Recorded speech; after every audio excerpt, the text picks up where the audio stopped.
tertuju padamu,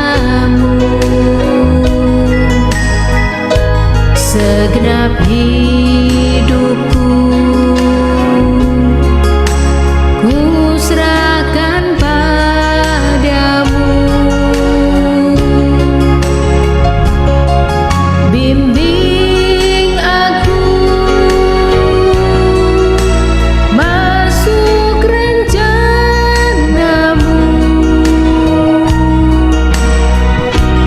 untuk membesarkan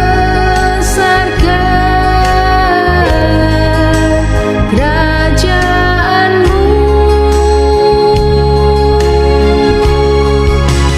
Ku mau mengikuti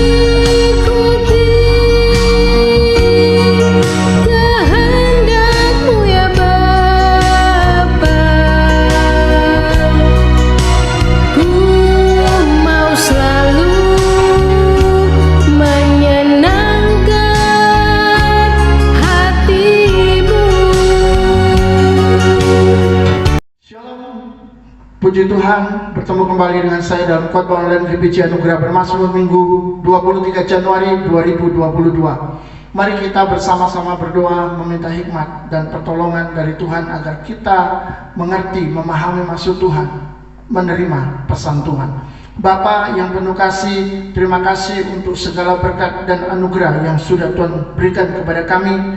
Bahkan hari ini kami masih berikan kesempatan untuk menerima pimpinan Tuhan, terang firman Tuhan yang menjaga perjalanan hidup kami, agar kami tahu bagaimana kami seharusnya melangkah. Karena tanpa Tuhan di sisi kami, tanpa Tuhan menolong kami, tanpa Tuhan mengajar kami pun tidak mengerti apa yang harus kami lakukan.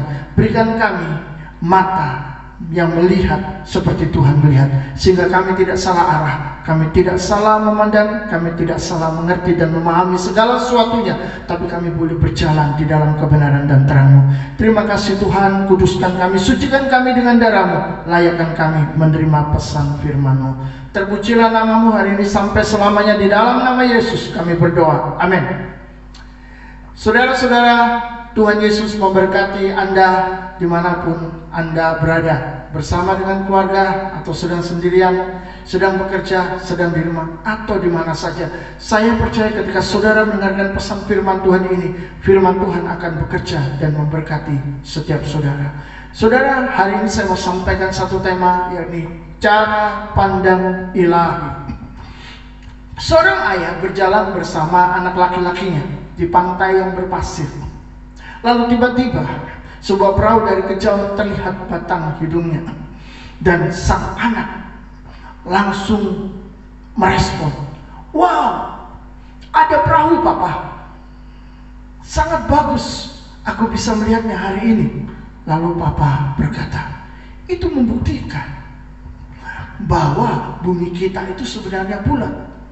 Dia mencoba mengedukasi anaknya, karena pada waktu muncul kita hanya melihat depannya saja dan tidak melihat secara keseluruhan. Malam pun datang dan bulan mulai menerangi bumi dan segala sesuatunya menjadi indah.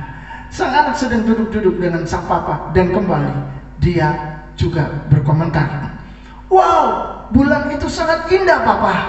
Lalu sang papa berkata, "Sebenarnya tidak, kalau kita melihatnya dari dekat." Saudara, di tengah-tengah keasikan mereka ngobrol, mama pun datang dan kondisinya jadi berubah. Lalu sang anak mulai berbisik kepada papanya, Papa, aku mau beritahu kamu, tapi jangan bilang-bilang mama ya. Kalau mama itu sebenarnya jahat, aku sering dicubit." Saudara-saudara, sang papa berkata kepada anaknya, "Oh, kamu salah paham mengenai dia. Sebenarnya mama tidak jahat. Mama itu baik. Mama itu sayang dan peduli dengan kamu. Hanya kamu belum mengerti."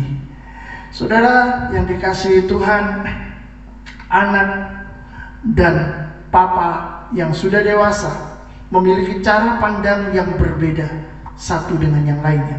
Apalagi Tuhan yang Maha Tahu. Tuhan juga berbeda dalam melihat segala sesuatu dengan kita ketika melihat segala sesuatu juga. Saudara-saudara, cara pandang Tuhan itu tidak terbatas, sedangkan kita terbatas. Kita tidak bisa melihat seperti yang dilihat Tuhan.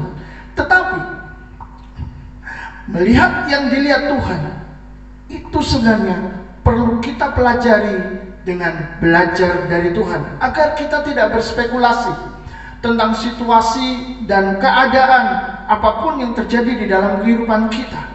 Walaupun kita tidak bisa melihat seluruh yang dilihat oleh Tuhan, setidaknya kita bisa belajar melihat apa yang Dia lihat sesuai dengan yang Dia nyatakan kepada kita.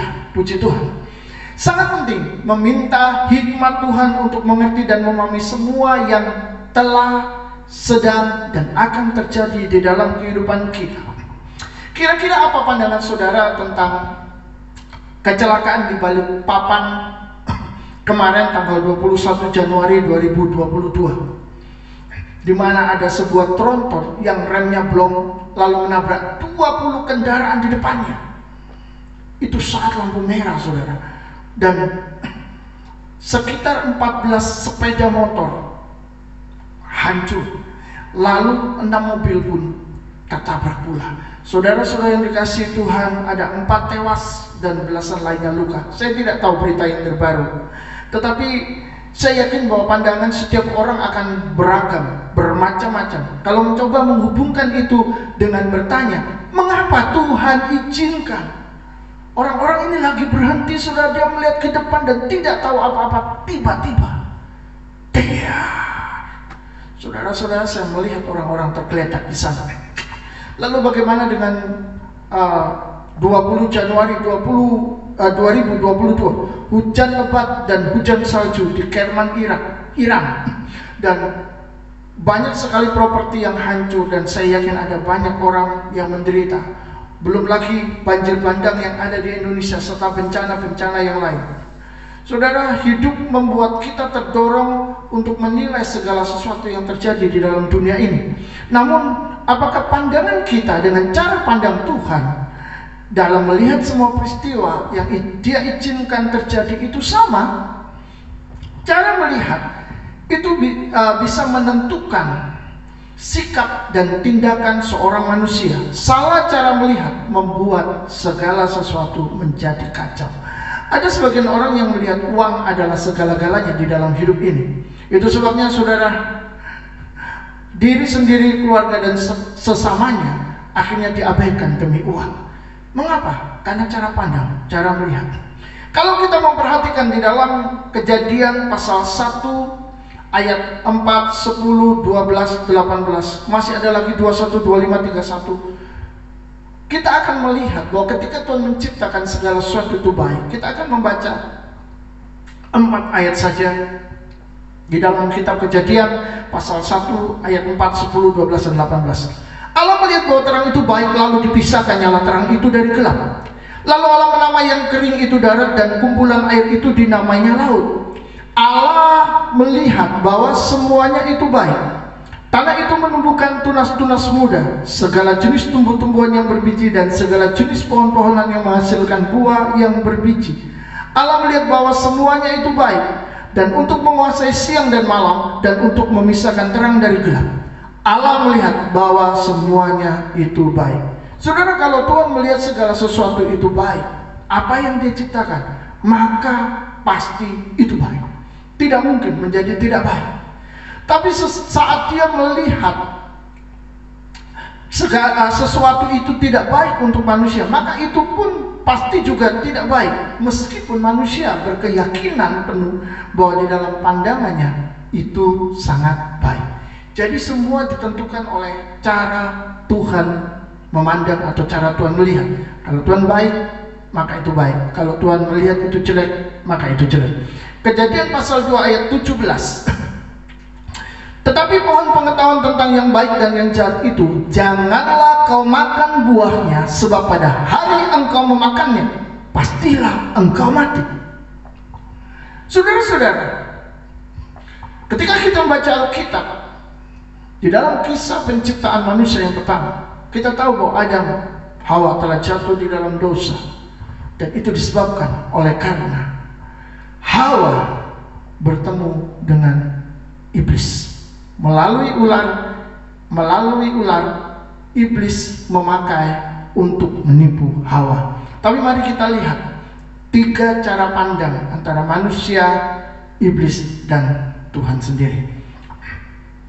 Saudara-saudara, perempuan itu melihat buah itu baik untuk dimakan.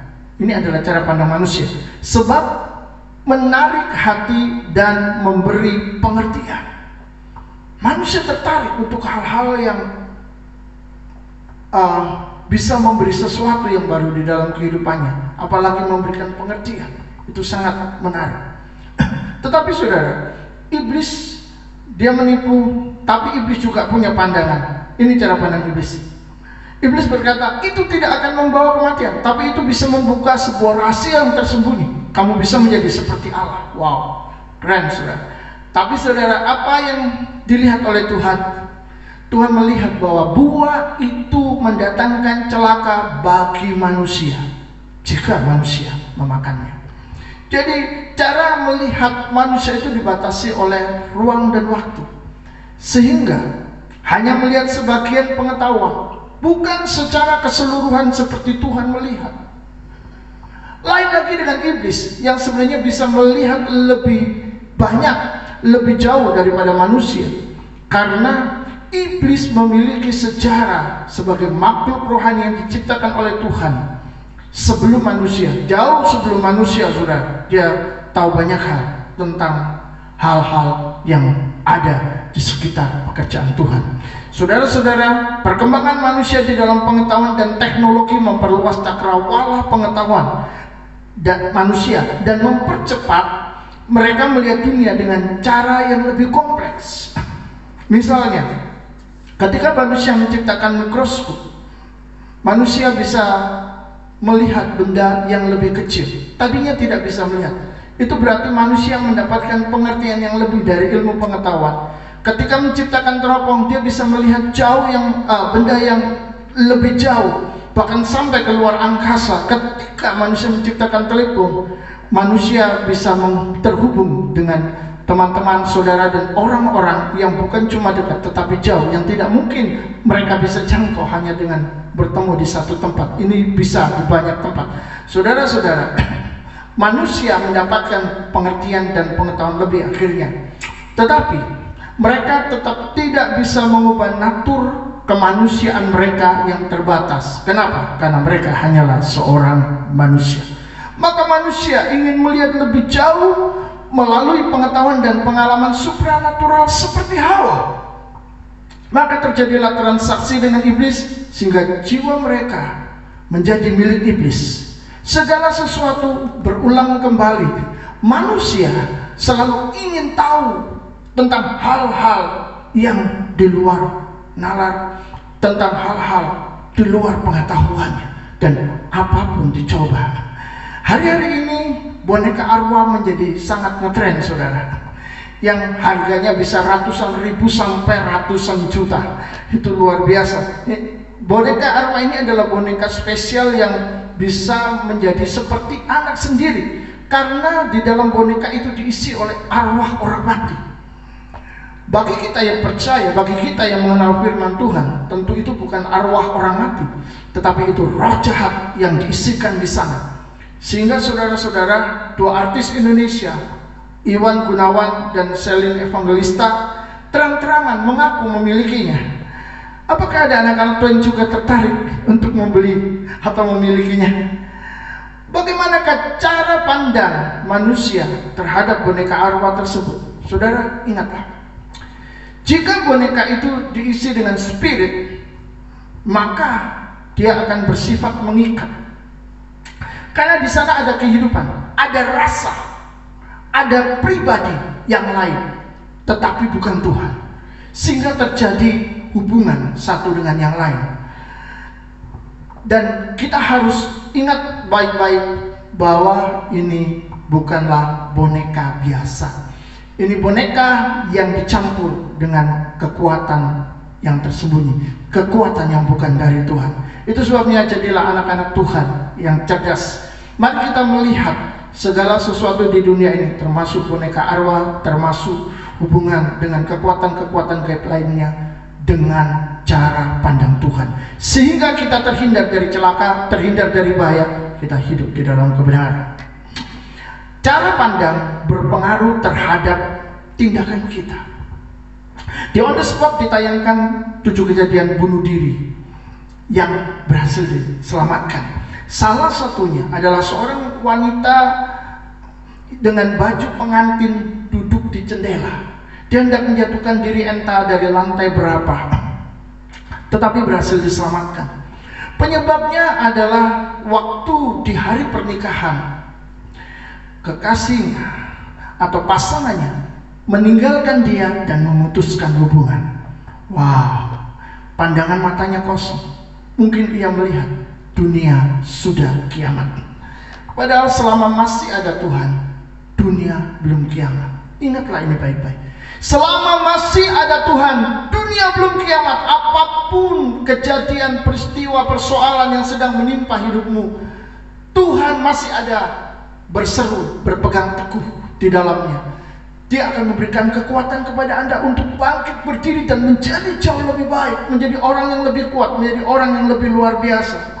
Saudara-saudara dikasihi Tuhan, ini adalah soal cara pandang. Ada seorang pendeta sedang mengkonseling seorang gadis muda yang penuh kesedihan karena diputuskan pacarnya. Pendeta ini memberitahu dia bahwa yang terjadi adalah yang terbaik untuknya, karena rencana Tuhan adalah indah semata.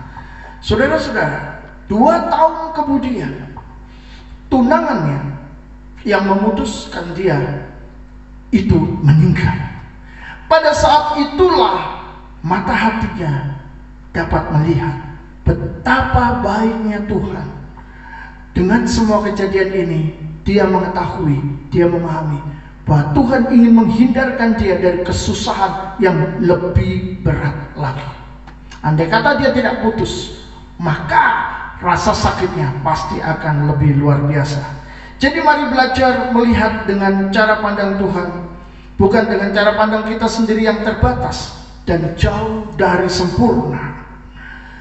Para nelayan ulung ketakutan, saudara, ketika melihat angin ribut menghantam kapal, air masuk dan perahu sepertinya akan segera tenggelam. Mereka memprediksi, meramalkan bahwa semua yang ada di kapal itu akan mati. Tetapi Tuhan Yesus melihat hal itu dengan cara sebaliknya. Justru ini adalah cara Allah untuk memperlihatkan kemuliaannya. Ini adalah cara pandang Tuhan ketika kita menghadapi badai, persoalan dan masalah yang luar biasa. Seringkali kita berpikir hidup kita akan hancur. Kita berpikir semuanya akan berhenti, selesai. Stop. Jangan berpikir seperti itu lagi. Belajarlah untuk melihat bahwa Tuhan mau menunjukkan kemuliaannya di dalam kehidupan kita. Yang jelas, akhirnya para nelayan ulung ini terperanjat melihat Yesus yang dinyatakan. Mengapa? Karena semua akhirnya menjadi diam dan menjadi tenang. Murid-murid Yesus merasa seakan-akan sudah kiamat hidupnya. Tetapi saudara-saudara, Yesus berkata kepada angin ribut, diam dan tenang, dan semuanya menjadi diam dan tenang. Adakah saudara dalam perahu yang mirip dengan murid Yesus ini? Yesus tetap sama. Dia mampu membuat semuanya diam dan tenang. Ingatlah, cara melihat manusia dan cara Tuhan melihat itu berbeda. Maka mintalah Tuhan memberikan matanya agar kita bisa melihat dunia dengan mata Tuhan, melihat dunia dengan kacamata Tuhan. Mata, kacamata, semua artinya hampir sama, di mana kita bisa melihat dengan cara pandang yang benar. Mari kita akhiri dengan membuka kitab Mazmur 33 ayat 18. Sesungguhnya mata Tuhan tertuju kepada mereka yang takut akan Dia, kepada mereka yang berharap akan kasih setianya. Saudara-saudara, Mata Tuhan tertuju kepada mereka yang takut akan Dia, kepada mereka yang berharap akan kasih setianya. Rasa takut akan Tuhan dan pengharapan akan kasih setia Tuhan menyelaraskan hati kita dengan hatinya, dan itu akan mempertajam mata hati kita melihat dunia seperti Tuhan melihat dunia. Kiranya firman Tuhan boleh membuat kita semua bertumbuh, membuat kita memiliki cara pandang ilahi, dan tentu saja membuat kita berbuah bagi kemuliaan Tuhan. Nama Yesus ditinggikan dan dimuliakan. Shalom, haleluya, amin.